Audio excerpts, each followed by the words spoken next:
చరిత్రలో కొంతమంది యోధులు మాత్రమే ఉంటారు. వాళ్ళు అపజయమనే మాటే ఎరుగరు. అలాంటి ఒక అసాధారణమైన సైనిక మేధావి కథే ఈరోజు మనం తెలుసుకోబోతున్నాం.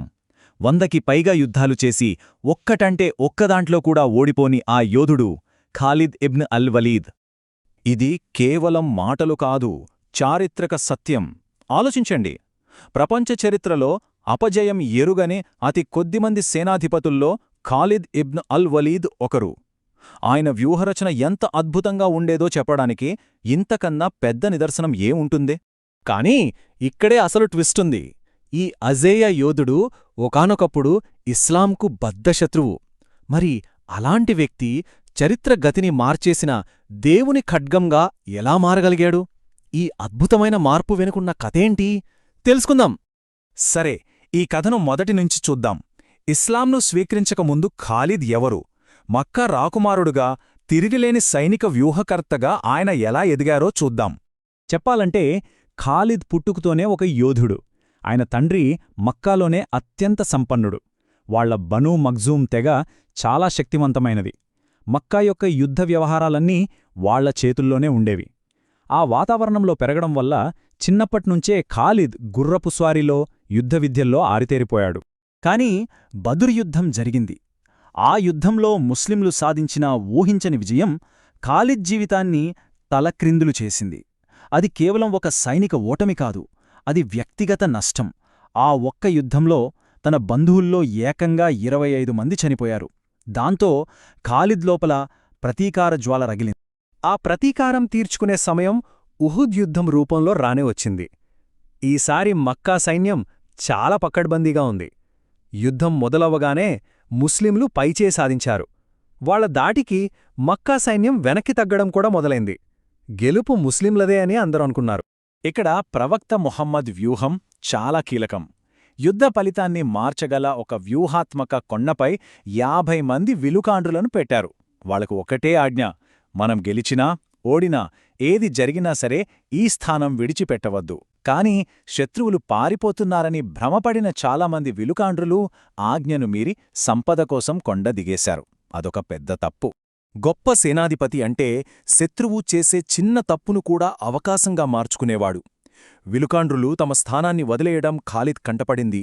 అంతే, ఒక్క క్షణం కూడా ఆలస్యం చేయకుండా తన అశ్విక దళంతో మెరుపు వేగంతో ఆ కొండను చుట్టి వెనుకనుండి ముస్లిం సైన్యంపై విరుచుకుపడ్డాడు. ఆ ఒక్క దెబ్బతో యుద్ధం మొత్తం మారిపోయింది.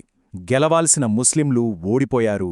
ఉహుద్ యుద్ధంలో మక్కాకు విజయాన్ని అందించిన ఖాలిద్ ఆలోచనల్లో ఒక పెద్ద మార్పు మొదలైంది.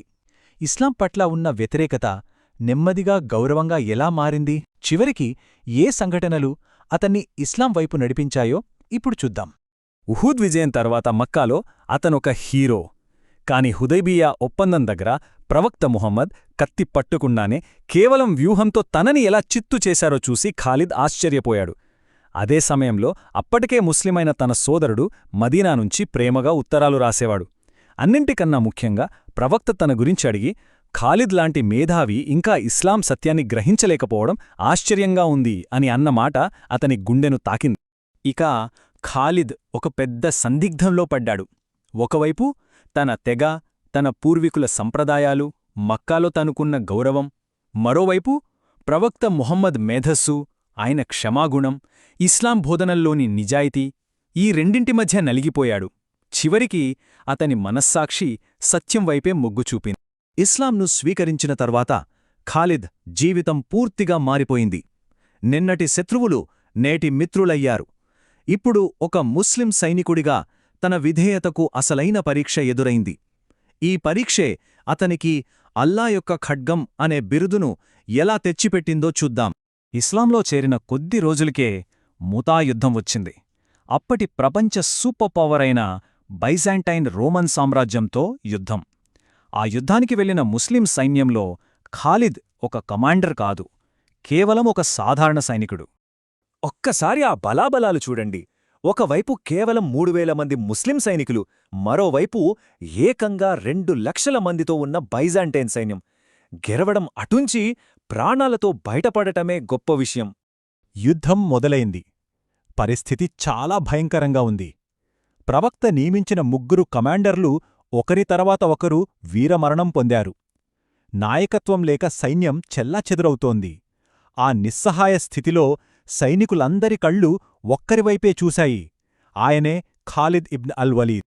నాయకత్వం చేతిలోకి తీసుకున్న ఖాలిద్ అద్భుతం చేశాడు.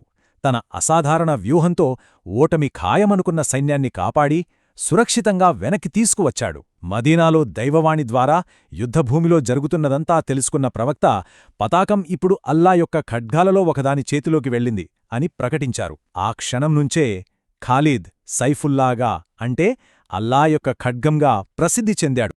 ప్రవక్త మహమ్మద్ మరణం తరువాత ఇస్లామిక్ సమాజం ఒక పెను సంక్షోభంలో పడింది. చాలా అరబ్ తెగలు ఇస్లాం నుండి బయటకు వచ్చి తిరుగుబాటు చేశాయి. ఆ క్లిష్ట సమయంలో విచ్ఛిన్నమవుతున్న అరేబియాను ఏకం చేసే బరువైన బాధ్యత ఖాలిద్ భుజాలపై పడింది. ఈ తిరుగుబాట్లన్నింటిలోకి అత్యంత ప్రమాదకరమైనది ముసైలిమా అనే కపట ప్రవక్తది. అతన్ని అణచివేయడానికి ఖలీఫా అబూబక్కర్ ఖాలిద్ నాయకత్వంలో 13,000 మంది సైన్యాన్ని పంపించారు. కాని ముసైలిమా దగ్గర ఉన్న సైన్యం 40,000. మళ్లీ అదే పరిస్థితి. సంఖ్యాపరంగా చాలా బలహీనమైన సైన్యంతో ఒక పెద్ద సైన్యాన్ని ఢీకొట్టాలి.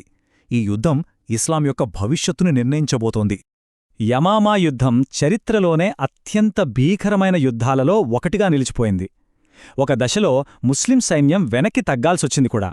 కాని ఖాలిద్ తన ధైర్యంతో, వ్యూహంతో సైనికుల్లో స్ఫూర్తిని నింపి శత్రువులను మృత్యువుతోట అని పిలిచే ఒక కోటలోకి తరిమాడు. అక్కడ జరిగిన భీకర పోరాటంలో ముసైలిమా హతమయ్యాడు. ఆ విజయంతో అరేబియా మళ్లీ ఏకమై ఇస్లాం సుస్థిరపడింది. అరేబియాను ఏకం చేశాక ఖాలిద్ తన దృష్టిని అప్పటి ప్రపంచ సూపర్ పవర్ల వైపు మళ్లించాడు. పర్షియన్, బైజాంటైన్, రోమన్ సామ్రాజ్యాలపై ఆయన సాధించిన విజయాలు ఆయన్ని ప్రపంచ సైనిక చరిత్రలోనే ఒక దిగ్గజంగా నిలబెట్టాయి. పర్షియన్ సామ్రాజ్యం మీదకు దండెత్తే ముందు ఖాలిద్ వాళ్లకు ఈ సందేశం పంపాడు.